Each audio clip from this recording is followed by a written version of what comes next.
Assalamualaikum warahmatullahi wabarakatuh. Waalaikumsalam. Bismillahirrahmanirrahim. Alhamdulillahirabbil alamin. Wassalatu wassalamu ala asyrafil anbiya wal mursalin sayyidina wa maulana Muhammadin wa ala alihi wa ashabihi ajmain.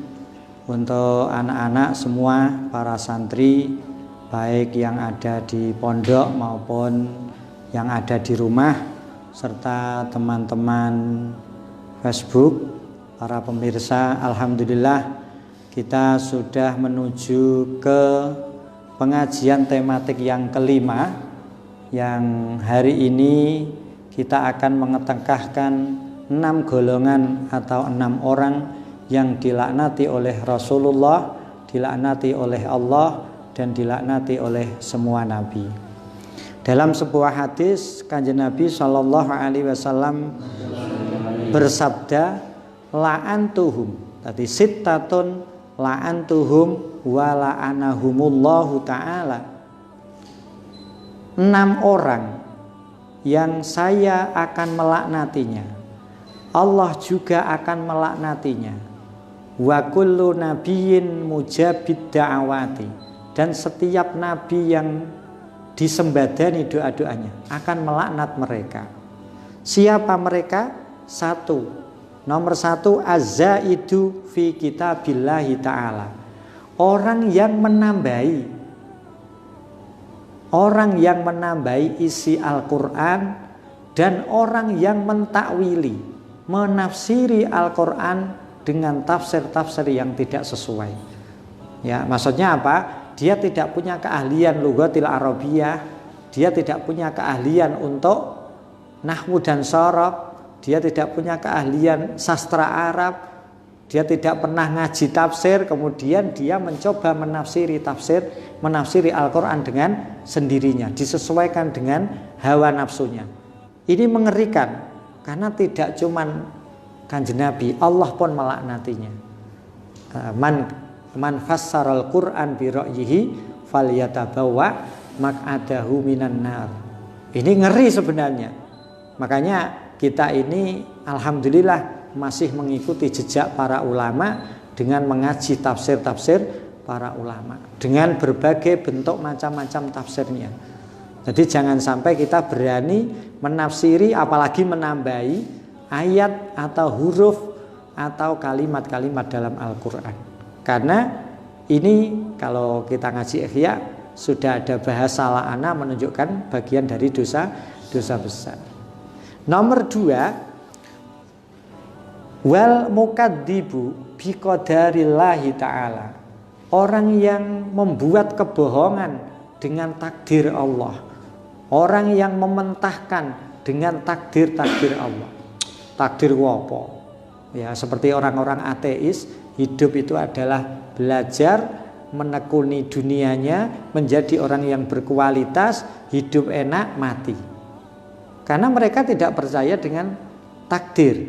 Nah, kalau kita sebagai orang Islam, bagian dari salah satu rukun iman adalah percaya dengan qada dan qadar, khairihi wa syarrihi. Karena kita punya, jadi jangan sampai kita membuat kebohongan dengan takdir Allah, bahwa apa yang sudah ada ini berjalan sesuai dengan takdir. Takdir adalah perwujudan dari qadanya Allah, realisasi dari qadanya Allah. Hari ini kita ngaji, hari ini kita duduk di sini, hari ini, detik ini kita diberi kesehatan, itu bagian dari perwujudan takdir Allah.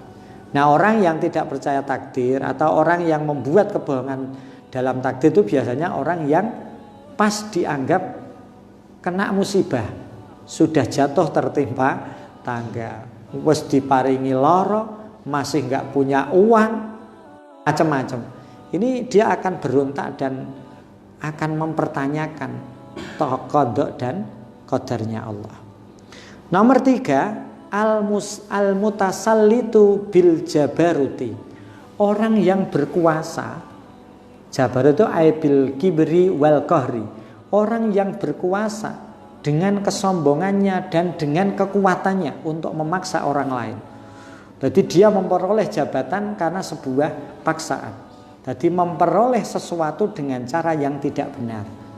Ya, misalkan kalau itu barang kita lakukan dengan aklu amwalin nas bil batil. HP ini menjadi milikmu. Bagaimana menjadi milik saya? Ya harus transaksi jual beli, harus dihibahkan, harus diwariskan, harus disedekahkan. Tidak boleh dengan cara yang lain. Wes pokoknya HP 6 nek ra tak tuku ketak jotosi. Ini namanya al-mutasallid, orang yang menguasai sesuatu dengan cara yang tidak benar, dengan cara mengunggulkan kekuatannya. Ini bahaya sekali karena ini bagian dari dosa besar. Kalau itu harta malah masuk dalam kategori wala ta'kulu amwalin nas bil batil. Ini bahaya sekali.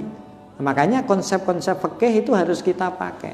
Jangan sampai kita ini menguasai, memiliki jabatan orang lain, menguasai harta orang lain dengan cara yang tidak benar, baik melalui penjual beli atau transaksi-transaksi lain, sehingga kita bukan menjadi penguasa yang menang karena kita punya kekuatan, bukan dengan jalan yang benar, bukan dengan jalan yang baik, bukan dengan jalan yang sesuai dengan syariat Islam.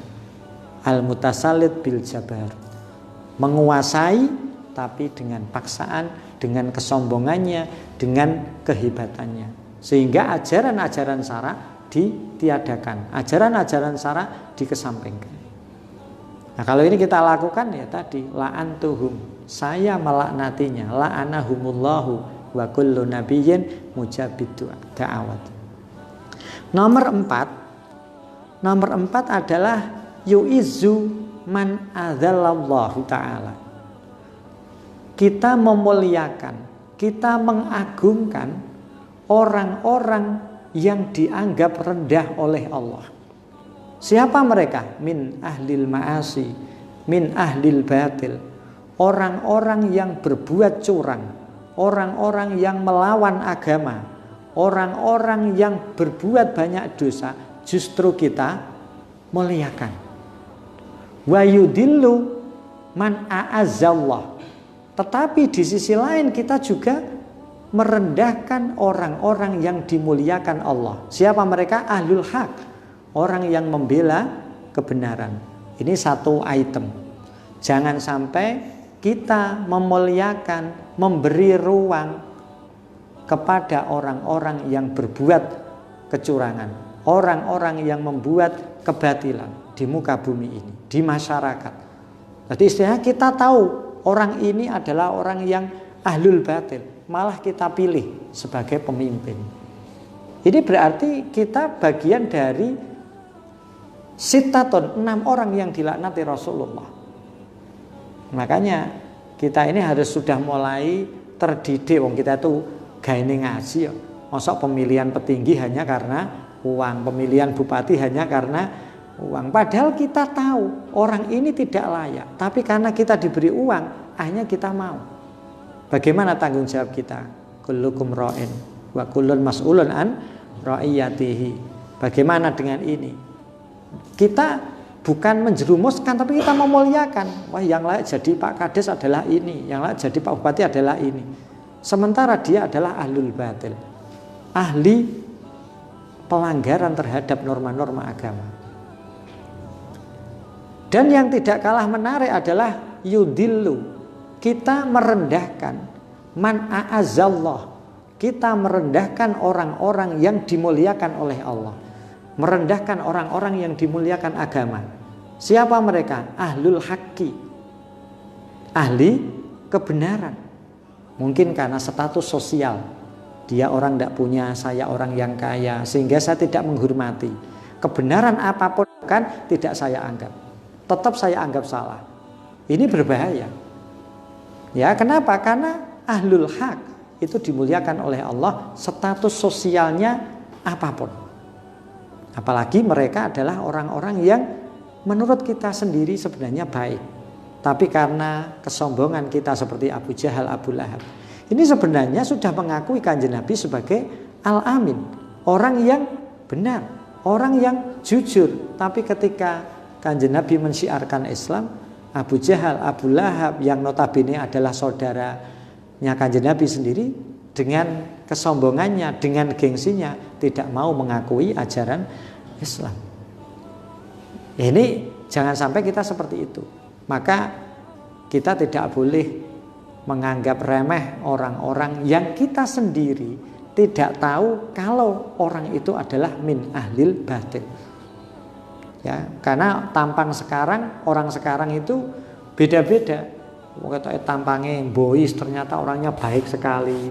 Nek bengi ahli sedekah, nek bengi ahli munajat. Ketoke ketunan kaji, serbanan saya jebule ya nasionalis religius. Ya, senengane mojak-mojak kan kita tidak tahu. Ya, makanya di situ kita harus proporsional.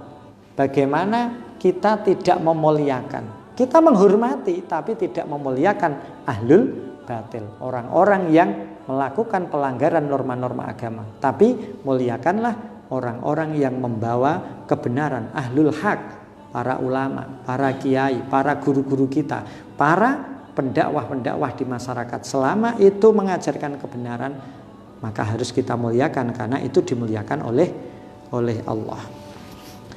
Nomor 5, al-mustahillu li haramillahi ta'ala. Orang yang mencoba menghalalkan segala sesuatu yang dilarang di tanah haramnya Allah, yaitu apa? Di Makkatul Mukarramah. Mencoba menghalalkan segala liharam, bukan liharo, bukan ya, liharamillah. Cekak pendek, liharamillah. Mencoba menghalalkan segala sesuatu yang dilarang di Makkah. Apa kan banyak sekali. Ada muharramatul ihram, kan tidak boleh gini, tidak boleh gini. Di orang non muslim misalkan tidak masuk di Mekah, itu ada tulisannya malah kita melegalkan misalkan. Karena Makkah adalah tanah haram, ada aturan-aturan yang harus kita penuhi, sehingga itu tidak boleh kita langgar, apalagi justru kita halalkan. Ya, seperti di dalam larangan ihram, itu kan banyak sekali, merusak pohon, merusak hewan-hewan. Nah ini tetap harus kita jalankan, walaupun kita mungkin melakukan pelanggaran, tapi kita tidak mencoba untuk menghalalkan. Ini bahaya sekali. Dan masih dalam satu item, wal mustahillu, tadi tidak cuman mustahillu mustahillu min itsrati, mencoba menghalalkan kerabatku, keluargaku, keluargane Rasulullah Shallallahu Alaihi Wasallam. Maksudnya apa? Kita mencoba melakukan penganiayaan ahlul bait, ya, mendolimi ahlul bait, para habaib, para sayyid, ya pokoknya dzurriyyah Kanjeng Nabi kita hormati. Tapi Pak, ini ada seorang Habib yang begini. Kita boleh tidak setuju, tapi sikapnya, sifatnya. Tapi kalau dzatiyahnya seorang Habib harus kita hormati. Makanya kita menjauh saja. Ada Habib misalkan yang keras, yang misalkan pemarah, kita menjauh saja.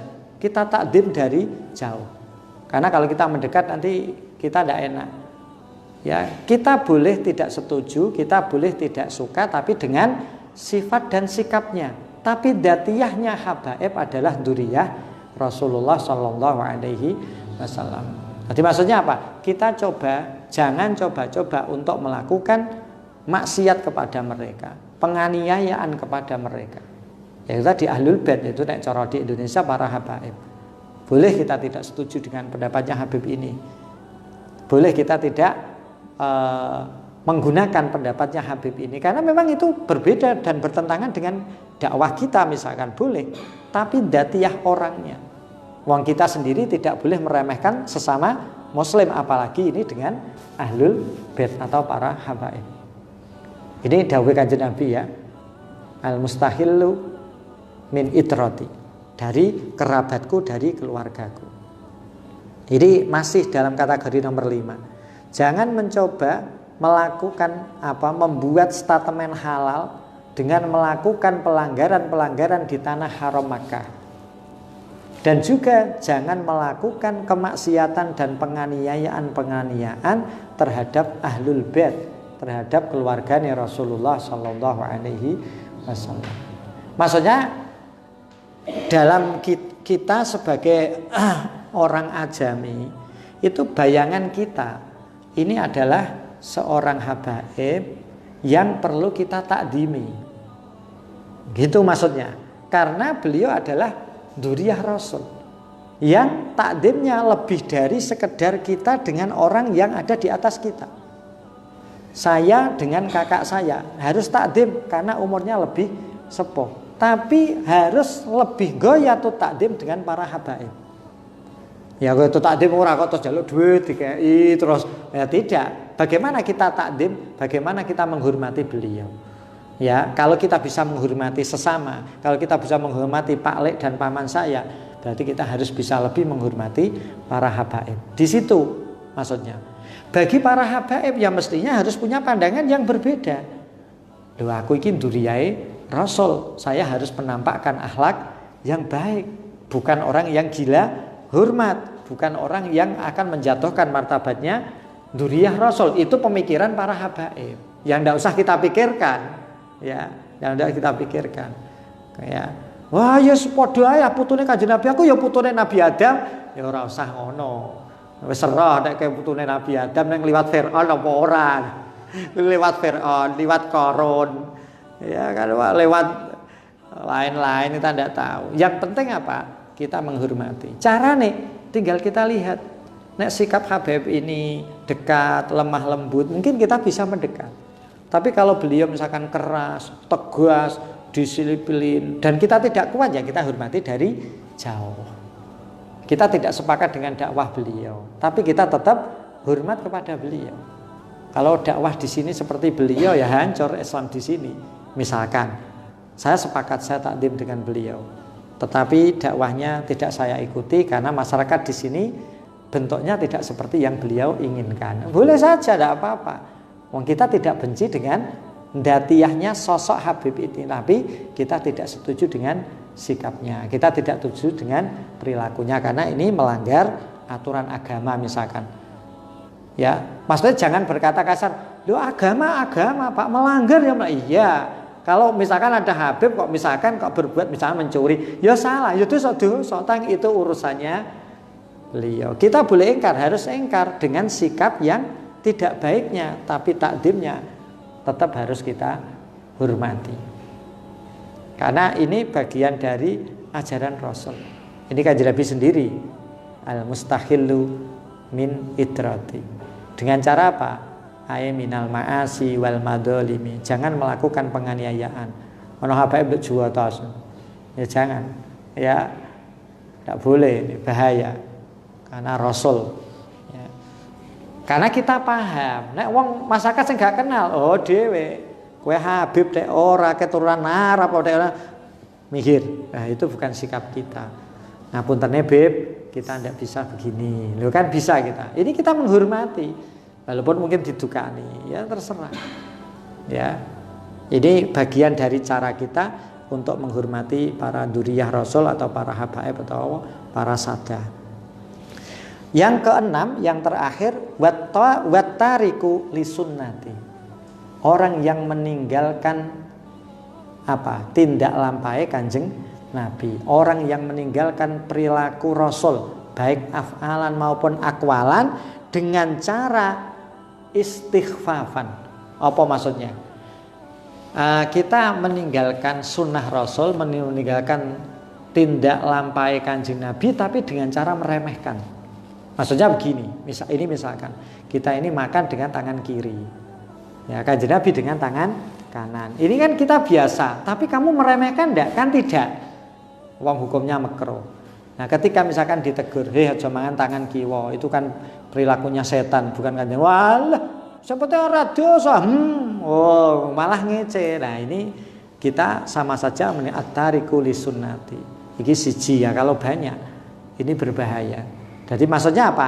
Meninggalkan tindak lampai Kanjeng Nabi baik berupa ucapan maupun tindakan, tapi istighfafan dengan cara melecehkan, dengan cara tidak menghargai. Kayak gue tangan kiwa makruh sekali-kali ini kan tidak meremehkan, kan beda ya, melanggar dengan tidak meremehkan. Mengajar hukumnya hanya makruh. Kanjeng Nabi begini, kita tidak. Maka ya kita memang ya senam suku lagi semene. Nah, bagi 6 orang yang sudah saya sebutkan tadi, fa innallaha la yanzuru ilaihim yaumal qiyamah nazrata rahmatin. Di hari kiamat Allah tidak memandang mereka dengan pandangan rahmatnya Allah. Allah tidak menyayangi mereka. Ya mereka akan mengalami susah payah di ahwalu yaumil kiamah. Wes nih botangi nabrak. Karena apa? Allah tidak menyayangi mereka. Kanjeng Nabi melaknat, para nabi tidak menerima. Naudzubillah min dzalik, summa naudzubillah min dzalik. Semoga kita semua terhindar dari sifat-sifat yang ada di 6 orang ini, dan kita semua terus diberi keselamatan, diridhoi oleh Allah Subhanahu wa taala, dan puasa kita juga diterima oleh Allah Subhanahu wa taala. Demikian tema sore ini, dan semoga bermanfaat bagi kita semua. Wassalamualaikum warahmatullahi wabarakatuh.